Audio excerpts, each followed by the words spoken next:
En estos días se habla muchísimo sobre las evaluaciones que van a pasar los maestros. Estamos cerca de un proceso de nombramiento de profesores y mucha gente dice, hay que evaluar a los maestros. Si no se evalúan, no deben trabajar. Y aquí estamos ante un pequeño problema.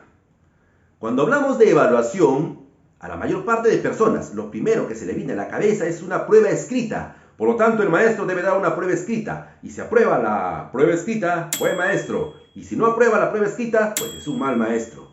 ¿Es esto justo? ¿Es esto correcto? Nosotros los maestros sabemos que una prueba escrita no mide la capacidad de una persona, ya sea un niño, sea un joven o sea un profesional. Una prueba escrita no puede medir el buen desempeño de una persona, de un profesional.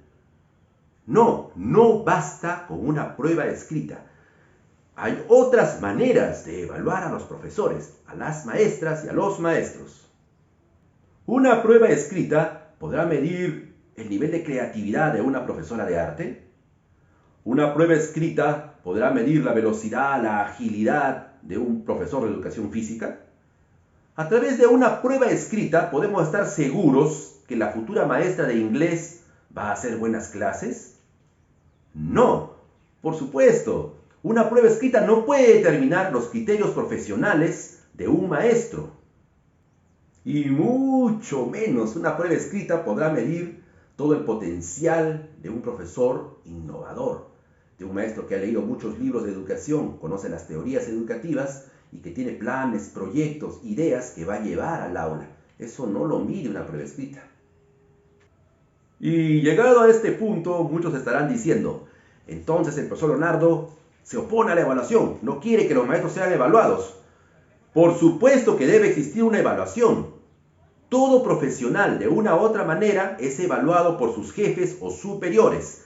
Todos nosotros, inclusive, de una u otra manera, siempre estamos evaluando. Cuando vamos, por ejemplo, a un centro comercial y queremos comprar un par de zapatillas, evaluamos entre las marcas, entre los precios, entre los colores y al final, luego de la evaluación que realizamos, tomamos una decisión. Es decir, compramos aquel par de zapatillas que nos gusta más o que es más económico. Por ejemplo, en un trabajador administrativo, su evaluación tal vez sea algo más fácil, más sencillo. Por ejemplo, a un trabajador administrativo se le da una tarea y se le da un tiempo para realizar dicha tarea. Por ejemplo, a una secretaria se le puede decir, quiero que redactes 10 oficios y quiero que estén mañana al mediodía en mi escritorio. Si la secretaria realiza esa tarea específica y en el tiempo que se le ha asignado, entonces evaluamos nosotros y sabemos que es una buena secretaria. Pero en el caso de un profesor es mucho más complicado. Un profesor no trabaja comprando zapatillas y un profesor no da órdenes a una secretaria para que haga documentos. Un maestro trabaja con las mentes de los niños y los jóvenes, o sea, un maestro construye la sociedad del futuro. Un maestro trabaja en dimensiones políticas, culturales y pedagógicas, y un maestro debería ser evaluado en todas estas dimensiones, para que no se haga una evaluación abstracta. El maestro debe ser evaluado en las condiciones concretas en las que desarrolla y desempeña su labor. Y tal vez muchos de ustedes ya deben estar diciendo, el profesor Leonardo se opone a las evaluaciones, él está en contra de las evaluaciones. Estamos en contra de que se determine el trabajo de un profesional por una prueba escrita. Existen muchísimas maneras de evaluar. Y también se estarán preguntando, ¿y cuáles son esas formas y esas maneras? Pues bien, se las voy a decir. Una manera de evaluar es pedirle al profesor que prepare una clase. Si un profesor puede preparar una clase, que se llama una sesión de clase, si el profesor puede planificar las clases que va a hacer a lo largo de una semana o a lo largo de un mes, y más aún, mucho mejor aún, si un profesor puede hacer una programación anual, es decir, si puede dosificar los contenidos del área que va a enseñar de marzo a diciembre, si es un profesor de aula, entonces, pues mucho mejor. El profesor no solamente demuestra aquí sus competencias profesionales de conocer los contenidos, sino que sabe dosificarlos a lo largo del tiempo. Esto de por sí ya sería una evaluación. Otra manera de evaluar el desempeño docente es a través de la observación de una clase. Obviamente, si el profesor ya sabe hacer las clases en el papel, ahora tendrá que hacer las clases con niños de carne y hueso. que el profesor demuestre sus competencias en la cancha. Aquí se pueden ver muchos indicadores como el tono de voz, el dominio de los contenidos, la facilidad del lenguaje, el uso de TICs, etcétera, etcétera, etcétera. Otra forma de evaluar es la autoevaluación. Sí, dejemos que cada docente se autoevalúe. Luego de hacer una clase, el profesor puede haber filmado esa clase y esa clase la observa. Y ahí va a encontrar una serie de errores o de aspectos que se pueden mejorar. Si el profesor es capaz de hacer un plan para mejorar aquellos aspectos que ha reconocido en los que tiene deficiencia, y si el profesor implementa dicho plan, entonces este profesor contratado ya pues tiene todas las competencias necesarias para el aprendizaje continuo. Y eso deberían ser puntos extras para su nombramiento. La evaluación por pares. Los maestros también podrían y deberían evaluarse entre ellos mismos. Es un mecanismo que, según diversas investigaciones, ha resultado ser muy eficaz. Un profesor con más tiempo en la institución, un profesor con más experiencia o con mayor escala, puede observar la clase de un profesor contratado para detectar no solamente las fallas, los errores. Ojo, porque la evaluación no debe servir solamente para detectar fallas y errores. La evaluación también debe servir para detectar todas las potencialidades que tiene este nuevo maestro. Y todo esto deberían ser insumos para su nombramiento. Otra forma de evaluación a los maestros y maestras puede ser el portafolio docente.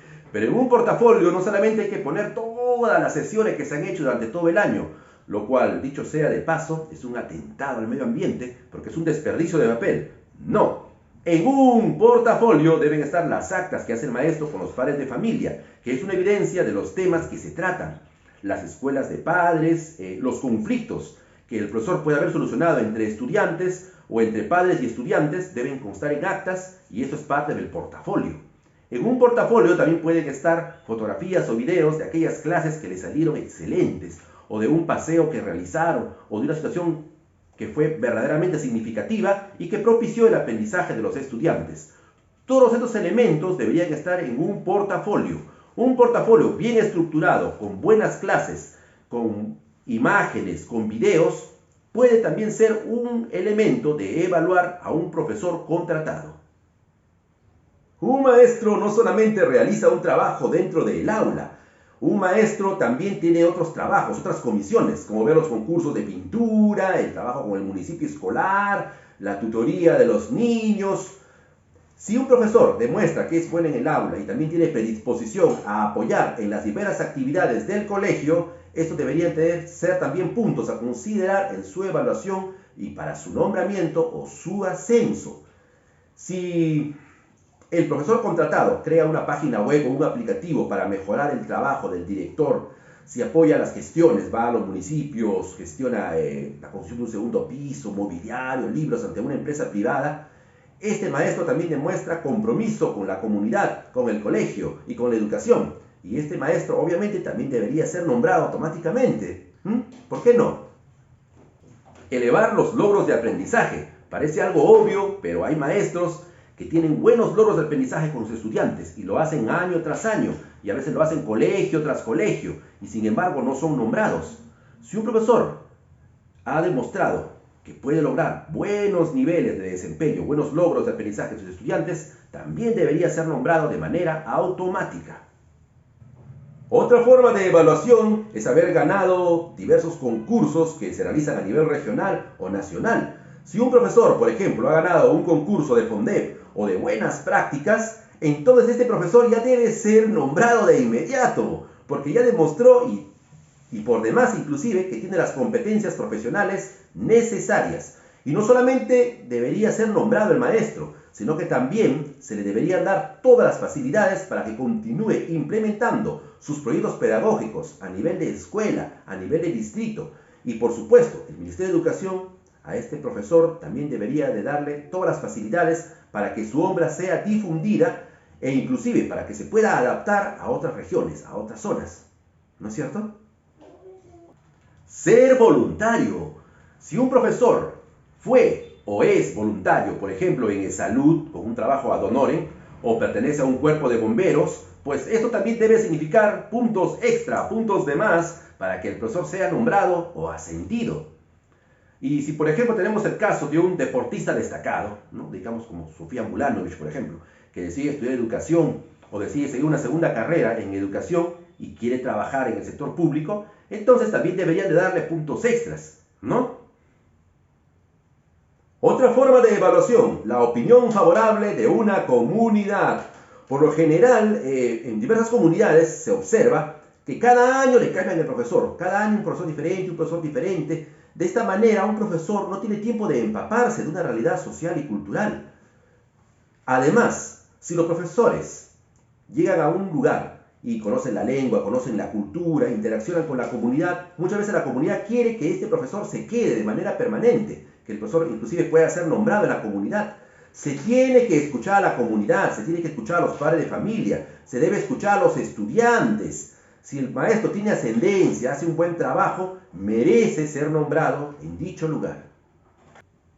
Otra forma de evaluación es evaluar la hoja de vida y las producciones que ha hecho el maestro. Si el maestro tiene una página web, un contenido educativo, o hace videos en TikTok, en Instagram, tiene un canal de YouTube y difunde educación.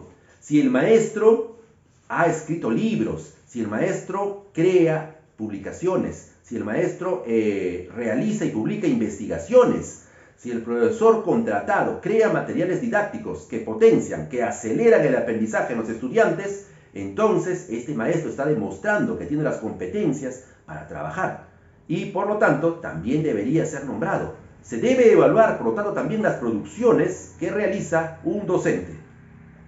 Y como hemos podido ver, hay muchísimas maneras en las cuales un profesor puede ser evaluado. Por lo tanto, hay que sacarnos de la cabeza eso de que una evaluación es solamente una prueba escrita. Hay muchas maneras de evaluar a un docente en su contexto real, social, cultural, como un profesor concreto en una situación concreta. Esta evaluación será mucho más objetiva, mucho más valiosa, mucho más rica y al final redundará en mejores logros de aprendizaje en nuestros niños y en nuestros jóvenes. Adiós y nos vemos hasta el próximo video.